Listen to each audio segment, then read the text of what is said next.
Hey everyone. So if you saw my post this morning, you know that I just posted on my blog a quick guide to dairy-free keto.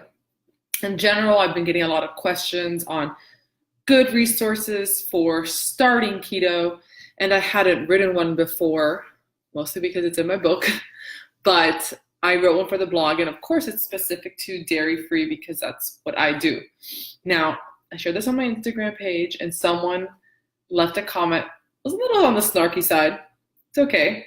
But what's the point? Just do paleo. So I'm someone, I did paleo. I've been paleo.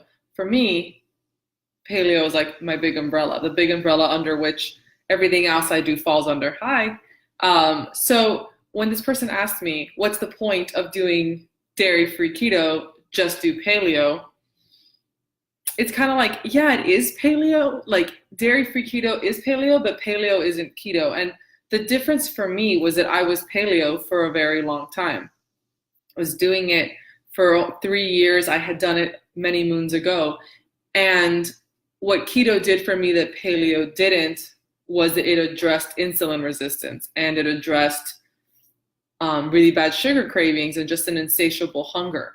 So I think that paleo and keto can overlap or they can be completely different. A lot of people who go from standard American diet straight to, I wouldn't say traditional. I think traditional keto is supposed to be more like paleo, but what keto has become, the mainstream keto, which is the stuff you see out there that's a lot of cheese, a lot of artificial sweeteners, a lot of treats. That's not really what it's supposed to be about. That's kind of like the perversion of keto that people do because I get it. It tastes good. It's easy. It's convenient. Whatever. XYZ. Same thing happens to paleo. It's not just keto people. We all do it. We all do it. We go crazy with the treats and we like to make standard American diet versions of these healthier diets. But anyway, I digress. So the point of going dairy-free keto, especially if you've already been paleo for a while and you're like, well, what's the difference? The difference is that you're not going to be eating starches all the time with your meals. You're not going to be doing sweeteners like maple syrup or honey, which can be used liberally on paleo, which that works for some people. But what happened to me, what happens to many people, many of you who come to me, I've done a bunch of Whole30s, I've been paleo or gluten-free for a long time, or hey, I did the autoimmune protocol and it helped me somewhat. It helped me a little bit, but I'm still not reaching my goals. I'm still not in remission. I still haven't lost the weight I want to lose. My cravings are still out of control. So keto was just another tool. It was like, okay, I'm already paleo. I've tried the autoimmune protocol. I've tried Whole30, all these things that fall under the paleo umbrella. And then keto was like, okay, let me try this, like kind of a last resort for me because I really hadn't considered it a viable option until I realized I was in fact insulin resistant, until I realized that it was my consumption of carbohydrates that was fueling this insatiable hunger and the hormone roller coaster, the whole thing. Yeah, and dairy has a lot of inflammatory things. Dairy was already not a part of my life. So when I was going to go keto, it wasn't like, oh, I had to go dairy-free keto. I was just going to go keto and dairy wasn't going to be a part of it. So the reason why someone would choose to go keto and then cut out dairy, many reasons, and let's cover those. First of all, you can't eat it. You react to dairy, you react to the lactose in it, the casein. Most people, those are the two parts that are really inflammatory to people. Dairy can be very hormonal. It definitely has an impact on your hormones. Even like grass-fed ghee, which is clarified butter, which most of the time doesn't have dairy or casein, doesn't have lactose or casein, it's filtered out. It's still hormonal. Like cow milk is breast milk from an animal. Like the same way that I would produce milk to nurse my son, this cow produces milk to nurse its baby. And that's what we're making these dairy products out of. Breast milk is meant to permeate the gut lining because that's how babies get their mom's immunity. That's how they get antibodies. That's how they get hormones. Same thing happens with cow milk. It's just not your mom's milk, or it's just a cow milk. So it can have an impact on our hormones. That's sometimes unwanted, especially people with polycystic ovarian syndrome, estrogen dominance. You have to be really careful consuming dairy products. And another reason is that it can be inflammatory. For a lot of people, consuming dairy, especially overconsumption of dairy, can be highly inflammatory. It can happen with skin conditions. It can aggravate like psoriasis or eczema. Cause swelling of the joints. It can stall weight loss. It can cause constipation. So there's many reasons why people want to troubleshoot and trying to go dairy-free in their keto lifestyle. I'm not saying that all dairy is bad. I understand that it can be, especially quality, grass-fed, raw, whatever dairy products can be a nutrient-dense part of people's diets. There's a lot of fat-soluble vitamins in full-fat dairy products, A, D, K. Fantastic. There's MCTs.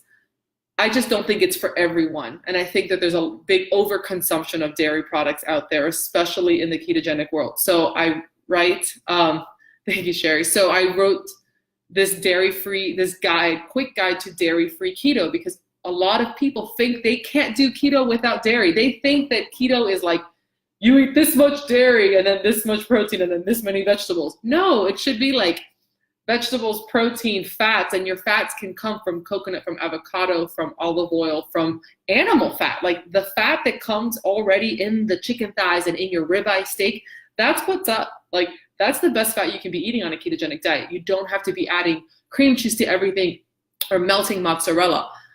Does it make it convenient because dairy acts like a binder in a lot of recipes? People use cheese to create pizza crusts and all sorts of, pancakes and stuff. Yeah, but is it going to be the ideal way? Probably not.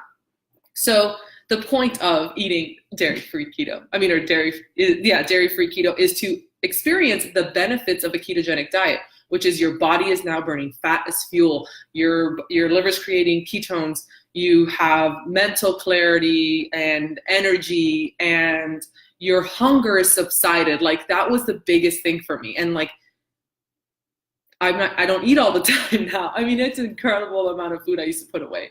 And so while a ketogenic diet isn't about eating less calories per se, because you still get sufficient calories because of the high fat nature of the diet, you're just not consuming, like I was consuming like insane amounts of food. So that for me was a big win.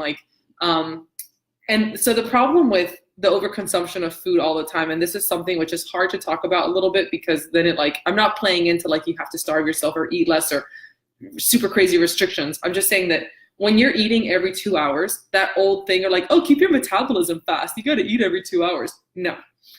When you're eating every 2 hours, your body, your pancreas, you're pumping out insulin.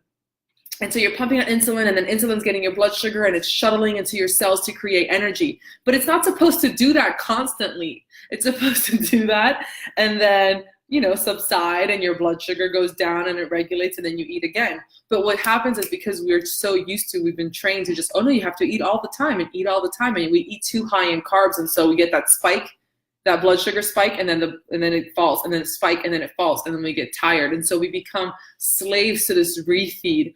And once your body gets like resistant to the insulin, because you're constantly feeding your body and like with sugar and carbs, and then the insulin has to take that blood sugar and put it into the cells to make energy, and it kind of gets overworked and it stopped working. Your cells are like, nah, we're not taking it, we don't want it. And so that's when you become insulin resistant, which has become a plague nowadays. I'm not saying everyone has it, but if you talk to even conventional doctors, they will tell you it is like the plague of Americans. The standard American diet has made us insulin resistant, which is why a lot of people are overweight. They carry that fat on their midsection.